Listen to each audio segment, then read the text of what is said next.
well-regulated militia being necessary to the security of a free state. The right of the people to keep and bear arms shall not be infringed. Welcome to another edition of Bearing Arms, Cam & Company. My name is Cam Edwards. I'm glad that you're with us today.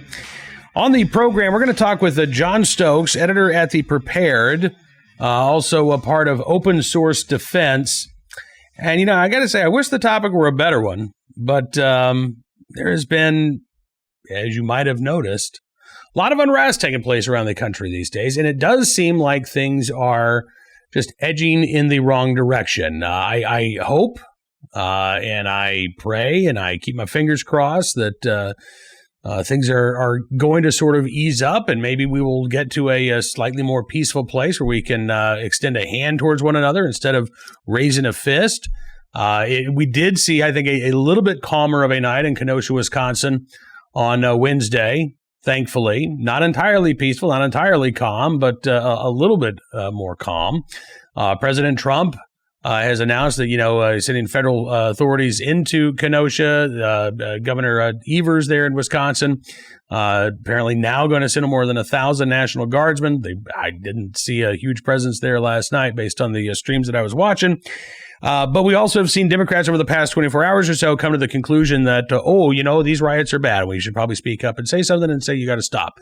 Now, whether or not that actually leads to real action or just lip service, I think very much remains to be seen. I am of the opinion that a lot of this talk from Democratic politicians is because they are now seeing the poll numbers. They know that most Americans don't like what they're seeing. They don't like this. They don't like seeing businesses torched. They don't get thrilled with the idea of seeing guys standing guard over businesses with AR-15s, because they don't, even if they don't have a problem with it, they don't like it because they don't like that things have gotten to this point where that's happening. Most people, I think, are craving some sort of normalcy as opposed to the craziness that 2020 just continues to deliver day in and day out. So I wanted to talk to my friend Jon Stokes about this. I got to tell you, I'm warning you right now. This is a good conversation. This is a deep conversation. We kind of get into the weeds a little bit. It's a pretty lengthy conversation. It is not what I would call an uplifting and positive conversation because both Jon and I are sincerely concerned about the direction that we're heading in as a nation. And if you try to separate, and it's so hard to do these days, but if you try to remove yourself from whatever tribe you're a part of, if it's the right, if it's the left, whatever, and you just try to look at these, what's going on as the perspective of an American, I think there are lots of reasons to be concerned. And unfortunately, not a lot of reasons to be optimistic about what our fellow Americans, all of our fellow Americans, are doing right now to try to ensure that we are able to bring some peace and calm to some of the streets of America. Anyway, that's the setup. Like I said, I'm just letting you know, normally I'm a cheerful, optimistic guy, but today I'm a little cynical and maybe even just pragmatic and realistic, if you want to go that route. But regardless, I do hope that you'll take a look and a listen to my conversation with Jon Stokes from Open Source Defense and The Prepared. Hey, Jon, thanks so much for coming on the program, sir. It's good talking with you today. Always a pleasure. The world has gotten even crazier since the last time we spoke, unfortunately. And, I was really taken by a tweet that you had shared last night talking about contagion and the attitudes on both the right and the left, at least in some circles of the right and the left, where basically, you've got some folks on both sides of the aisle that have decided the time for talking is over. And you are really concerned. I think a lot of people who are paying attention are genuinely concerned that this is going to lead to a tipping point at some point in the not too distant future. Yeah, that's right.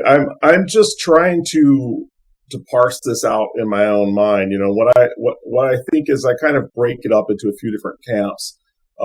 One camp is obviously, and this is left and right. You've got the accelerationists. You've got the guys that are ready to do a thing. And, in order to, you've been around in the firearm world. In order to pull the trigger, you got to get over a line. And there's a lot of training. military training that brings people up to that line and gets them over it, because that's not a normal human thing to be able to do. And so I think you've got a lot of these accelerationists running around, and they're armed now, and they're openly armed, and they've never been over that line, right? And so they've never been over that line, and they're just sort of like daring somebody to, like, they're trying to nerve up to doing something worse. So you got that crew.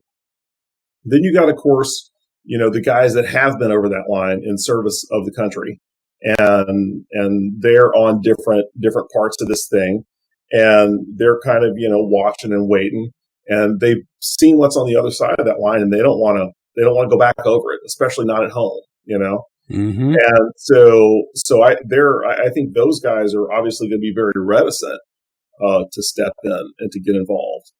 And then you got guys like me, probably like yourself, who we just don't want to watch our stuff burn. Like, we have communities that we care about. We have houses, we have families, and we're just concerned about danger, about, fiery chaos breaking out in our backyard. So there's all these different elements in the mix, and there's different thresholds for different groups and different individuals. And you just kind of track it and wonder, when do these things kind of aggregate and move into like a new kind of phase? Yeah. And it's interesting to me because we've seen, we're not seeing 100 Kenosha's, right? We're seeing Kenosha for 3 or 4 days. And then, like last night, things were a little bit calmer in Kenosha, but all of a sudden, boom, it flares up again in Minneapolis. After the individual who's the homicide suspect ended up shooting himself. But, we see these snippets of video, and all of a sudden the first impulse is, oh my gosh, the police killed this guy. The looting starts, the rioting starts. One night it might be that Portland's the hot spot. One night at Chicago, that's the hot spot. But I'm like you, I'm trying to get a handle on all of this, because I don't think that we've got, 10 million people on either side that are ready to go to war with each other. But I'm not sure that you need 10 million people on either side to go to war with each other before things can get really bad. Yeah, that's how this always goes. I mean, in my study of these things, it's always these fractions, and factions of people. It's always these small groups, and they can create a lot of chaos. And usually, that chaos is not often where you're living directly. I mean, I wrote about this in an article for theprepared.com, where I just said, here's this Syria documentary from Vice, where in this one city, everybody's at the beach and they're going to the mall. In this other city, it's a bombed out mess. So these contagion effects work that way. Right now, we're seeing it in the pandemic. One day, Houston is a hot spot. The next day, Arizona is a hot spot. It goes up, it comes down. And this is kind of how contagions work. You get this clustering, what I've called clustering of like trauma, you get this clustering, and it moves around. And the people in Kenosha, I mean, I've driven through Kenosha so many times. It's outlet malls and stuff, it's like the people that were there, they were in Kenosha. They were just in a safe, normal place up until the day that they weren't. And so you never know. And of course, me, I'm in Georgetown, Texas, right north of Austin. People are like, it's fairly safe there, right? And I'm like, yeah, it's safe here, but we've got the two ingredients that you need to make something really bad happen: police and cell phone cameras. We've got those two things here in Georgetown. You get the wrong cops in the wrong incident with the wrong angle of cell phone footage, and you may have a conflagration. So this kind of thing can spread anywhere. Yeah. And you hit on something that's really key. I was thinking about this last night. I mean, there's a part of me that feels the same way about social media and cell phone cameras that Shannon Watts probably feels about AR-15s. I don't want to ban them. I don't think that's the way to go. I'm not, in favor of smartphone control. I'm in favor of self-control. And this is one of the things that really kind of worries me, is that we don't have, and you kind of alluded to this last night, we don't have a lot of voices out there that are, urging people to think critically, to take a step back, to not immediately react with violence when they see something on their smartphones. Instead, the impetus and really, I think, the encouragement from social media at large is act on your impulses. Don't wait for information to come out. What you see is what is real, and you should react as quickly and as strongly as possible to that. And again, I think that's sort of a recipe for disaster. This has happened in other countries with social media. I mean, I am not an anti-tech person. I'm actually kind of pro-tech and have been. I've made my career in tech and tech journalism. But these technologies have real downsides and they're destabilizing. We have to grapple with them. I mean, I worked with people who had been through the Arab Spring and like the uprising in Bahrain and some of these places. And they're like, yeah, this stuff started on Facebook. I know people who have lived through political violence that took over their country that spread through Facebook. And so this is a real thing that happens, and we kind of don't yet have the tools to address it. And narratives get formed and crystallized really quickly. So like this kid that shot people in Kenosha, you've immediately got this dualistic narrative of, on the one, he's a patriot and a hero who acted in self-defense. And two, he's a Nazi and, a Klansman and all this other stuff, Yeah. And if you poke your head up out of the foxhole and say, well, wait a minute, let's break this down. Should he have been there? Yes or no? When he acted, what were the forces? You're just going to get shot at if you poke your head up out of that foxhole. And so the system promotes this kind of extremism. But, I see this, like I was just watching a clip from Trevor Noah, that's going around on my feed. A lot of people that I like are sharing this, and, he's kind of like railing against, the armed protesters, the Boogaloo Boys, stuff like this, and saying, obviously you went there with a gun to shoot at people. That's the reason why you went. You don't just go out with a gun to guard property. You don't care about the property. You went to shoot at people. So that's Trevor Noah's frame, right? And if you follow me on Twitter, and so that I have been opposed to this Boogaloo Boy behavior and the protesting with guns and kitting up and march and stuff like that. I am not a fan of that. But what I want to hear from somebody like Trevor is there were guys with AR-15s on the left on the first night of those Kenosha riots. You didn't have anything to say about them. Now I understand that nobody on the left that I know of, that none of those people that I saw facing off against the Bearcat with AR slung have shot anybody yet. But, the time to look at my team and say, okay, you guys are kitted up. I know that you think you're on my side. You got these AR slung right in the front. The time to criticize that is now, before it pops off. And that's what I really want to hear from a guy like Trevor Noah. I don't just want to hear him condemn the Boogaloo Boys. There are plenty of videos of totally non-Boogaloo Boy BLM types with long guns. Sure. Let's hear what your thoughts are on that. Let's hear what your thoughts are on why they got out there, why they're doing that, why they're marching that way. Where are the big think pieces and thumbsuckers? Man on the street interviews with the guy that's on, the protester side, that's not in a Hawaiian shirt, maybe in black bloc attire, that is running around tooled up. I mean, I saw a group of these guys the other night getting ready to assault the courthouse in Kenosha, or so they said. Where are the interviews with them? Where are the big Daily Beast think pieces, about what goes on in the head of somebody? No, man, they're only going to focus on the other team. But you gotta think about your own guys. You gotta think about your own camp. Take care of your own house. Yeah, and that's another huge issue, because you're right. I mean, I think, again, speaking broadly, you've got the right pointing fingers at the left, you got the left pointing fingers back at the right, both pointing out, bad behavior on the other person's side or the other tribe's side, but neither one really wanted to get introspective and said, all right, what are we doing in our own house here? I mean, you can go back to Seattle and the, establishment of the Chaz or Chopper or whatever they ended up calling it. There were shootings there on the part of, the quote unquote CHOP security that were ignored completely by people like Trevor Noah. And as you say, the impulse to frame this as, well, this guy was a patriot, he did what he had to do, versus this guy was a white supremacist. Most of us don't know all of the facts here. I would imagine that even the police who are investigating don't know all of the facts in this case.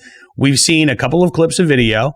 the videos that I've seen, in fact, the New York Times did actually a really good job. I think this might be the first time I've ever praised the New York Times on this program, but their visual journalists did a very good job of assembling, all of these different camera angles and as much footage as they could of not just the seconds where the shots were fired there in Kenosha the other night, but in the minutes and the hours ahead of time.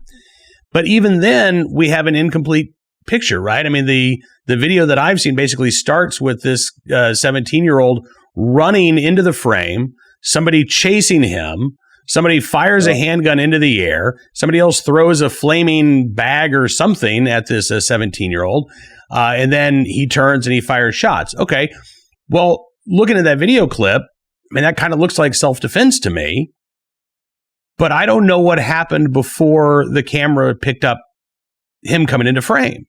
Yeah. Right. And I think it's so easy for all of us to just kind of forget that something led up to that moment, and we don't have all of the answers yet. And you're right. Again, we assume these tribal positions, and we, put our feet down and we lock in, and that's where we stand, regardless of what new evidence comes out. I think we even could make the same case when it comes to the shooting of Jacob Blake himself. There was, again, some additional details that are coming out. I'm not saying it justifies the shooting, but certainly provides more context to what happened.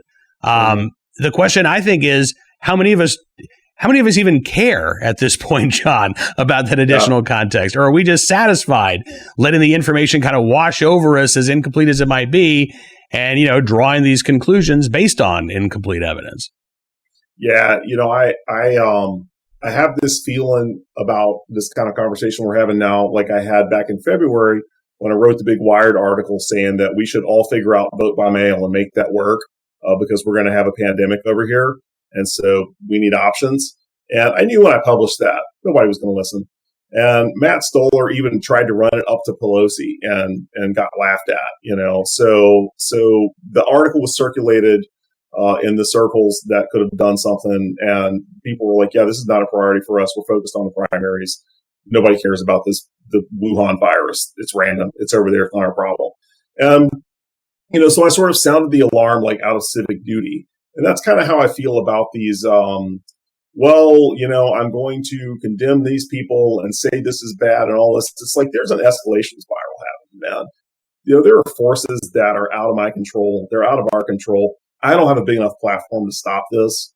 The people that do have a big enough platform to maybe ratchet it down or help ratchet it down are not. They're AWOL, in both parties, in my opinion.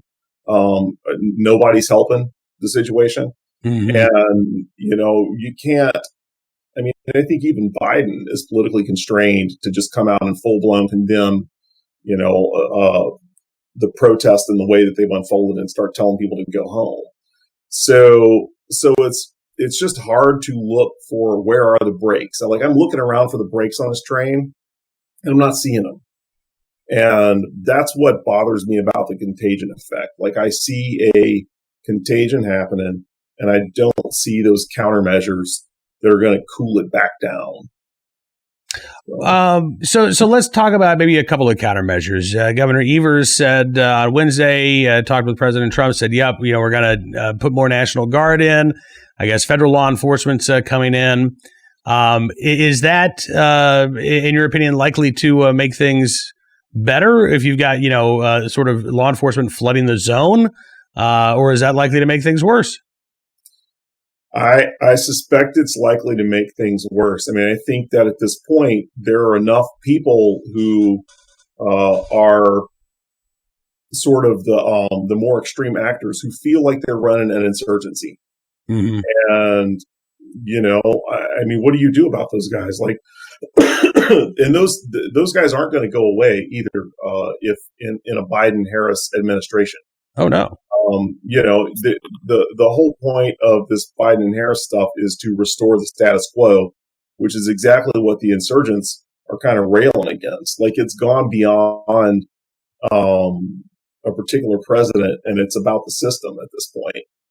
So any president, any executive authority that tries to use the state security apparatus to reassert order and reassert a status quo is going to inflame the situation.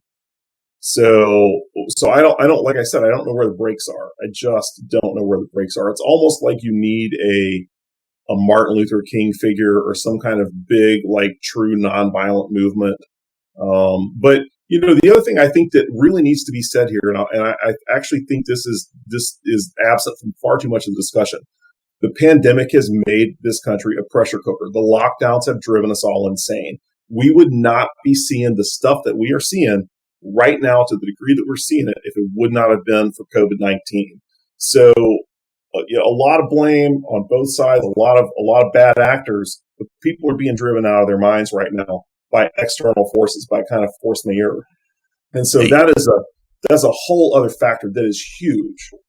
Yeah, no, you're absolutely right. And it's interesting. I've been doing a lot of reading about the 1930s and sort of the rise of the American Communist movement, and then the rise of the homegrown fascist movement in the United States. And I think that too was exacerbated by economic pressures, which by the way, I mean, is going hand in hand with the pandemic and the lockdowns. There are a lot of Americans who have lost their jobs, or they're eking by maybe part time, maybe they're starting to go back to work, but coupled just with that fact of, people have been locked in their homes. They're not able to do the normal socialization that they've been doing. There's a lot of mental stress in that regard.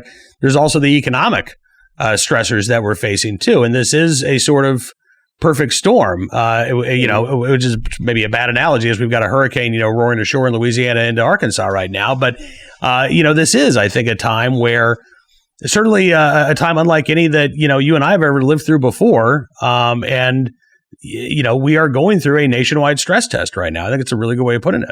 Yeah, on multiple levels: political, economic, the wildfires, the power outages associated with the wildfires, the storm, the riots. Like, it's all just kind of coming together, and we haven't even hit real food scarcity and food security yet, which may come in fall and in the winter and in the turn of the year because of all the capacity destruction, all the milk that was dumped, all the hogs that were cold and all that stuff because of the restaurant, breakdown the restaurant supply chain. We interviewed people at the Prepared that told us that those animals and those products were intended for market first of 2021. And so there's still a pipeline that we're eating our way through, and we're going to hit whatever shortage is going to pop out the other end next year. So we've not even gotten into food security yet. You can still go and get pretty much any amount of protein that you want, although there is some price inflation, which is kind of scary. So yeah, absolutely. There's so many of these things going on, and it's just it's just hard for me also as an American to really, because I got to admit I wasn't happy with the status quo. I don't want the status quo, the pre-Trump status quo back in every respect, any more than the BLM protesters do. I mean, all of us, I think, were unhappy with one degree or the other. I mean, think about the fact that what the hurricane that just washed ashore in Louisiana and hit my hometown of Lake Charles. There are people there. I think the median income there is $22,000 a year, and there are people there that just could not afford to evacuate, and they couldn't afford a hotel. Their families weren't able to take them because of COVID-19.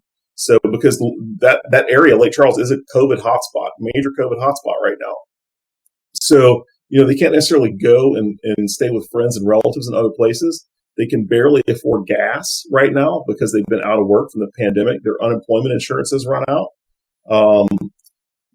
And so these are Americans, working Americans, people that had jobs that are not, they're in a bind.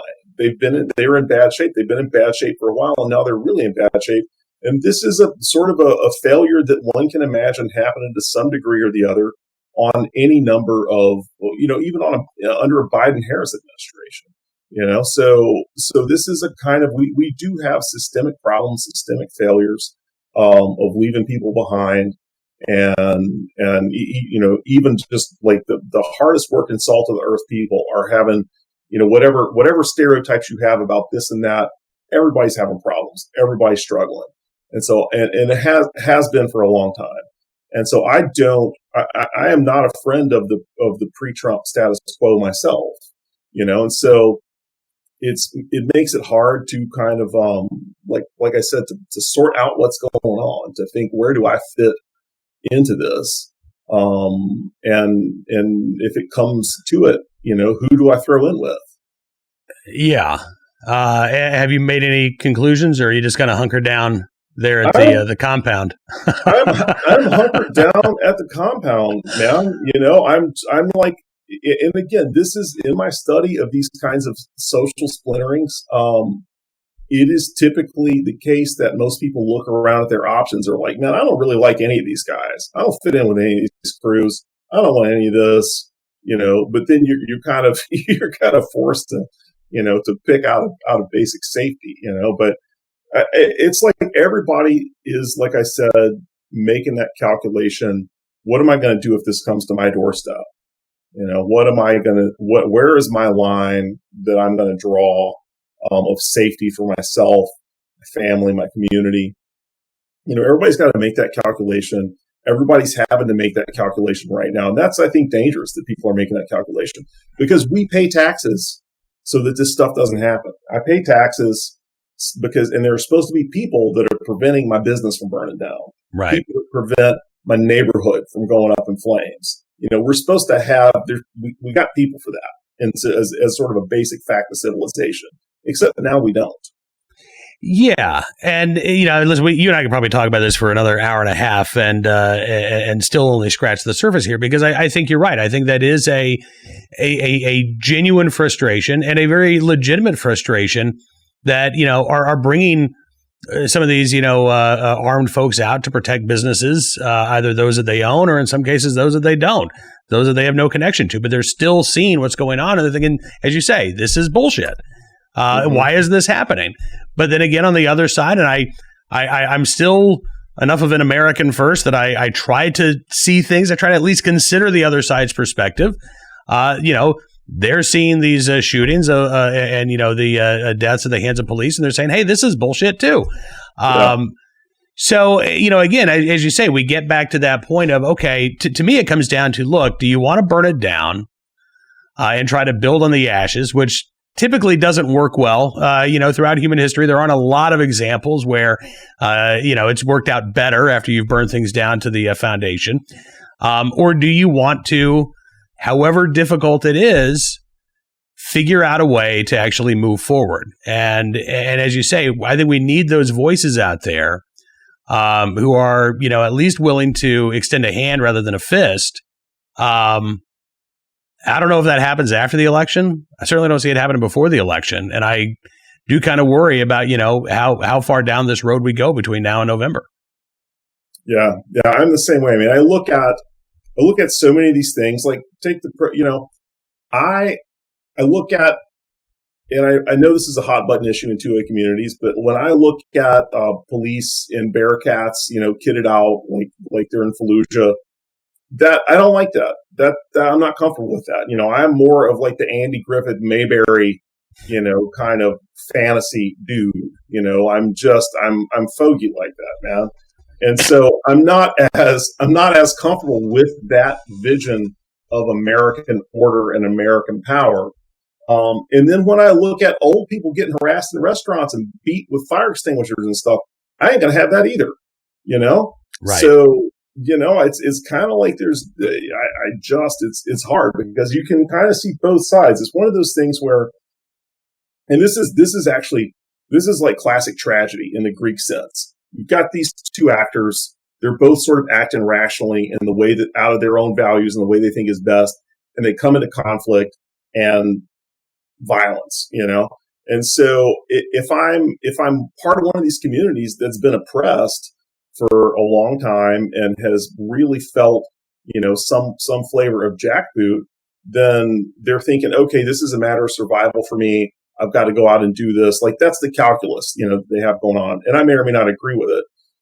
And then you've got these other communities that are like, okay, well now my stuff is burning. So I got to go out and defend my stuff to keep it from burning.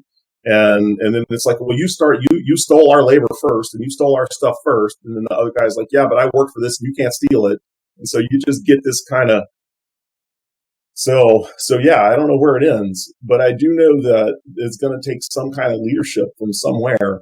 Somebody saying, "Everybody, calm down." Either that, or we just get the bad blood out, like in The Godfather, and just have everybody goes to the mattresses for a while, and then we all just kind of shake it off. I don't know.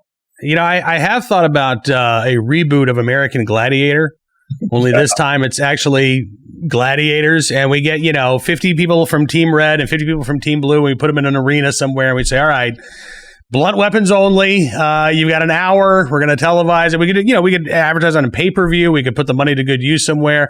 I don't know, because I think that there are, I think, some aspects of this. When you look through American history, we have had times of turmoil before. You've seen things, kind of blow up and blow over. You can talk about how young men need avenues where they can get their aggression out, and maybe traditionally it's been the military or they've had some sort of service. You go back to the Code Duello in the early days of the American Republic, and there's always been that sort of safety valve, right? If you need to go and punch somebody you disagree with in the face, there's generally been a space for you to do that. Now we don't have that. Now we're very much a culture that is on the surface anyway, all about peace, and we don't even like to call each other names. We're told that that's bullying, and it doesn't seem to be actually making us any calmer or happier. It seems to actually be just sort of generating this quiet rage that is stuck inside of a lot of us. So I'm actually kind of on board with the idea of finding that safety valve, and maybe a more productive way for us to get our hostilities out of the way. And then, as you say, you take a punch, you give a punch, and then maybe you shake hands and you move on. I don't know if that works. Maybe that's my pipe dream, but that's kind of where my head's at right now. Yeah, well, I think, however implausible that is, it would be preferable to what's probably coming. So it's just, like I said, I look forward and I don't see any breaks on the train. And unfortunately, before this past summer, before the pandemic, before the lockdowns, it was like a culture war. It was a battle of ideologies. People were worried it was going to go hot, and that folks were going to go into the street and fight over ideology, right? Over right versus left, communism versus capitalism.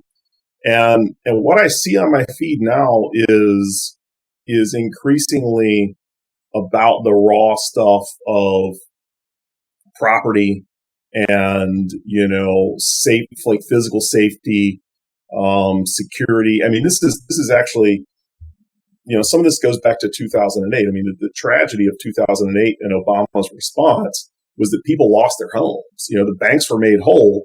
People lost their property. People were booted out of their houses, in some cases in unjust foreclosure proceedings, and they just didn't get the kind of relief that they needed.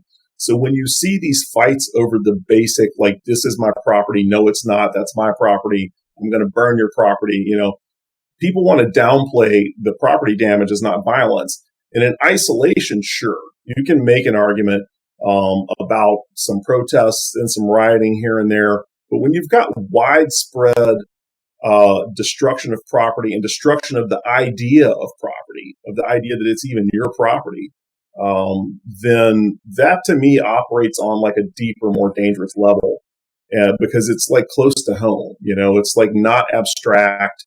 It's very visceral. When you have people literally saying, that's not yours, it's stolen or it's bad or whatever, and we're going to take it like right now. Like, here's this mob, we're going to take this. You've kind of moved out of the realm of discussion and dialogue and conflicting ideologies and competing historical claims, and into the realm of old school tribal violence. Yeah, I hate to end it on that note, John. I was really kind of hoping for some sort of surprise positive twist there, but I think that you're right, and I do think that is where we're headed. Hopefully, as you say, we see something change. We find at least a break that we can apply at some point. But, in the absence of, big leadership on the left and the right trying to calm things down, I think the other alternative is, you crowdsource that attitude, and it has to come from the bottom up, just as some of this rage and anger and hostility towards our fellow Americans have bubbled up as well. And maybe that's maybe that's how we apply the brakes. Maybe it has to be some sort of mass movement of all of the people who are not out there throwing punches and starting fires and shooting at each other. Maybe it's up to the rest of us to try to calm things down. I hope you're right. And if somebody stands up that webpage, I will sign up and put my email in, and I will retweet and like and share. And yeah, I know. I'm full of pipe dreams today, but and great ideas that will probably never come to fruition. Hey, listen, man, I do appreciate you joining me on the program. Let's touch base again. Before our internet all goes down and we have to hunker down in our individual homes and wait for the lights to come back on. All right. All right, man.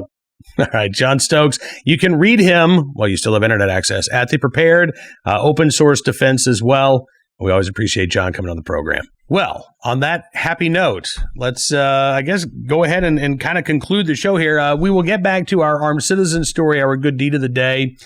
And maybe I should have had a good deed of the day just so we could end on that positive note. But sorry. Well, maybe we'll do 2 tomorrow, and it'll be twice as sweet. In the meantime, thank you, as always, for being a part of the program, for watching, for listening, for sharing what we do here each and every day. Don't forget, you can subscribe to Town Hall Media on YouTube. That way you never miss a program. You can also subscribe to Bearing Arms Cam and Company on Apple Podcasts or Spotify, Stitcher, wherever you get your favorite podcast. You will find us there as well. And we certainly do appreciate your support. Until we talk again, and I mean this from the bottom of my heart, be well, be safe, be free. And we'll see you soon with another edition of Bearing Arms Cam and Company.